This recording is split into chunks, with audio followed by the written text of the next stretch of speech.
ಹನಿ cake egg puffs ಬೇಕ್ರಿಯಲ್ಲಿದೆ. Pizza burger ಝೊಮ್ಯಾಟೊದಲ್ಲಿದೆ.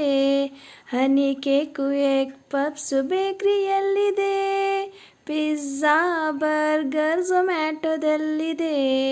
ಅಮ್ಮ, ನನಗೆ ತುಂಬ ಹಸಿವೆ ಆಗ್ತಿದೆ. ಮನೆಯಲ್ಲಿ ಸ್ನ್ಯಾಕ್ಸ್ ಖಾಲಿಯಾಗಿದೆ. ಅಮ್ಮ, ನನಗೆ ತುಂಬ ಹಸಿವೆ ಆಗ್ತಿದೆ. ಮನೆಯಲ್ಲಿ ಸ್ನ್ಯಾಕ್ಸ್ ಖಾಲಿಯಾಗಿದೆ. ಹೊರಗೆ ಹೋಗಿ ತಿನ್ನಬೇಕು ಅನಿಸ್ತಿದೆ. ಹೊರಗೆ ಹೋಗಿ ತಿನ್ನಬೇಕು ಅನಿಸ್ತಿದೆ. ಕೆನ್ನೆ ಮೇಲೆ ಬಾರಿಸ್ದೆ ಅಮ್ಮ ಹೇಳ್ತಿದೆ. ಲಾಲಿಪಪ್ಪು ಚಿಪ್ಸು ಬೇಕ್ರಿಯಲ್ಲಿದೆ. ಮೋಮೋಸ್ ಫ್ರೆಂಚ್ ಫ್ರೈಸ್ ಝೊಮ್ಯಾಟೊದಲ್ಲಿದೆ. Lollipop chips